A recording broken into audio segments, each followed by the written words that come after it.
Hey, what's up, guys? It's Keeps here, and welcome back to episode 3 of the Red Bull Leipzig save. We've got in quite a few games now. We're up into mid-September, late September time, and we've had some good and bad results, as you can see, but we'll look at them in a little bit.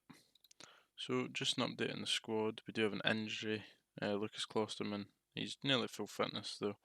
Hannes Wolf, and we've pretty much got everyone back to full fitness. Just Meccano, who obviously was injured in the last episode, and Samar are both back fully fit and have been playing well. We did almost make one more addition, however it did not go through sadly. But so as it stands, this is still who we brought in.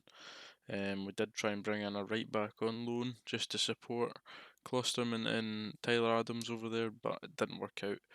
So we're still stuck with the same team that we did have last time, and we're happy with it. Pretty good. We do have the option in January to recall Jean-Kevin Augustin, depending on how Matthias Cunha goes in the January window. He's been okay so far. As you can see, he's been 2 sub appearances, but he's not really had any time in the pitch. I suppose time will tell when we get the opportunity to play him for real, not just in the subs. Because at some point in the season, Poulsen or Werner will need a rest, so we'll see when that comes about. Training, we have edited it just very slightly in terms of individual. We have most people on playing position, but we do have Willie Orban, and well, he's finished it now, but we did have him on passing because he could be our nonsense centre back that we're looking for in the tactic. However, in terms of being as versatile as we can, we wanted his passing up, so we have given him that little bit of a boost, and he's now to 12 passing. He was at 11. I don't know if it's been because of his, injury problems that he's had so far with us or not, but he's been not too bad. Anyway, we'll just look at the club vision again. So as you can see, after the transfer window's finished, the club are delighted with who we've signed, signing 2 young players. They're very pleased with the high pressing football, high tempo football, and the attacking football they're pleased with. At the moment, we aren't scoring as much as we would like, and we've had 2 poor results so far, so we'll look to address that in due time. So as you can see with the competitions, Champions League, we have won. We did beat Celtic 2-1. Interesting to see that the team from my country, Scotland, drew them. They were a good game. They put up a good fight, but in the end, we just had too much quality for them going forward. In the league, we're sitting in 4th, 3 wins and 2 losses. Not the greatest form to start off, but the home form has been excellent. So we'll look into that in a second. But the big surprise here is if you look at the top goal scorer and highest average rating, it is Lucas Klosterman, the right back. Now, he's been absolutely sensational for us so far, scoring 3 goals, getting assists here and there as well. You see 3 goals, 3 assists. He's been the top player. 3 Player of the Match awards. He's been really good. But the focus that I'm wanting to put on is in the Bayern game with this man, Marcel Halstenberg, 27-year-old wing-back who scored 2 goals to help us to a 3-1 victory over Bayern Munich. This was massive for us, and it was 2 really well-taken goals that I couldn't have asked for anything better from.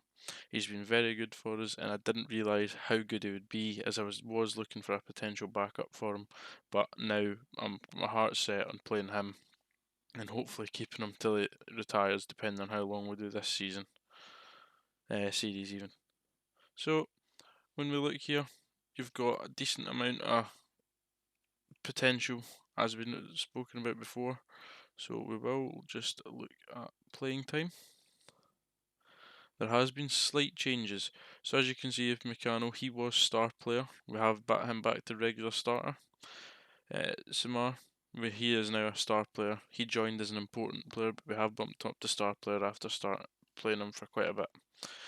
Just the other changes are Tyler Adams, who was a regular starter, is down to a squad player, and Patrick Sick, who was a regular starter, moved back down to squad player and then back up to regular starter after a couple of games. That was the assistant manager that decided to do that. Not that he's going to get used an awful lot. So as you can see, there is one change, and it is in the back 3. as you can see, my assistant scout report is now reckoning that Ethan Ampadu is one of my best 3 centre-half options. Now, he is very good. I would like to get him permanently, but sadly, being at Chelsea, he will command a very high rate. So we're going to play him as little as possible. He'll be a cup rotation and fitness rotation in the league when needed. We really want to improve that trio that we're looking at of Kanate, Upamecano and Mukiele. So, without any further ado, we'll look at the games. So, we left you last time at the Union Berlin game, which was a 3-0 win. We then played Eintracht Frankfurt, and as you can see, very good result. All across the board, shots, everything like that. Possession still a little bit low, but very good game. And as you can see, Klosterman, 2 goals, 3 key passes. It was a great game for him. Werner getting another one, of course, who's been great again as well. We then moved on to play Gladbach, our first away game of the season, and, well, our first hard away game of the season, should I say. And we fell at the first hurdle, which was very disappointing, especially in the way it came about. We did go a man down after 52 minutes, which was extremely disappointing. And the way we conceded the first goal, as you'll see in the highlights I show later on in the video, it was extremely, extremely poor at the back, especially from the goalkeeper. And it almost made me want to drop him and put in Vogel in for the next game. But he proved his worth in the Bayern game anyway. So as you can see, we also had a missed penalty in the 85th minute, which down to 10 men away to Gladbach, we would have taken a 2-2 draw, but we've lost it and we'll move on. The next game, complete polar opposite. Excellent performance all across the board. We gave them the ball we planned to, but when you look at those shots and shots on target compared to them, we completely dominated. We played them off the park and it was just excellent. Looking at how the performances went, as you can see, we spoke about him earlier, Marcel Haustenberg, 2 goals, and we scored those 2 quick goals just to put us 2-1 and 3-1 ahead, and that settled the game. So overall, really happy with that performance. We then hosted Celtic in the Champions League, and we did go 1-0 down, but we quickly recovered and then put ourselves ahead not long after that and held them off for the rest of the game. As you can see, attacking wise, much more superior. They fouled us a lot, so we're getting in dangerous areas that they feel they need to take us down. And they did have some good performances. You can see Bauer 7.0, Arena say 6.9, 6.8 seed in there. So for a team like Celtic, who are in the Champions League, are probably underdogs, getting dominated by a team like us in terms of attacking, then yeah, we've done pretty well. We did also switch to the 4-4-2 in this one game, because we were getting overloaded in the middle with it being a 4-2-3-1, and it seemed to suit us a lot better in that game, and we just settled on that. But probably the most disappointing one was this one, away to Werder Bremen. As you can see, 81st minute, the goal, as you'll see earlier, was a fantastic strike. Can't take anything away from that, but we did have the chances, we had better opportunities, and we just should have took the result. Going forward, as you can see, we've got Schalke, Zenit, Bayer Leverkusen, Wolfsburg. Those will probably be the next games that are in the next episode, so we can look forward to that. Hopefully we can take full wins out of those. Maybe focus on the Porto and Freiburg game as well, depending on what else we've got going on. It'll take us right up to the end of October and to the next cup game. So we'll be looking to do that in the next day or two.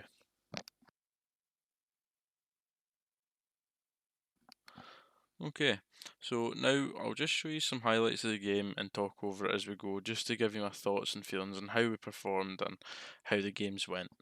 So we'll start off with the Frankfurt game, the first of the games we played, and it wasn't too bad. It was a good result, and you can see the goals here. They're all pretty decent goals. Was pretty happy with this performance, especially Frankfurt are a team that we'd think that would be fighting for those European places this year. So hopefully this is a sign of things to come. We've certainly shown at home that we've been the better team, but as you've seen this game here, the Gladbach struggle. That was a really poor goal to concede. We're really disappointed with that. We got our own back with luck here with goalkeeper error, but yeah, and this was just poor to concede overall, and we weren't happy with that game. But then we move on to the highlight of this episode. You can can see Helstonberg, really good finish. I thought this goal was quite lucky from them, but you know, we saw the stats. We dominated them attackingly. They didn't have much chances, so overall, I felt we deserved the win here.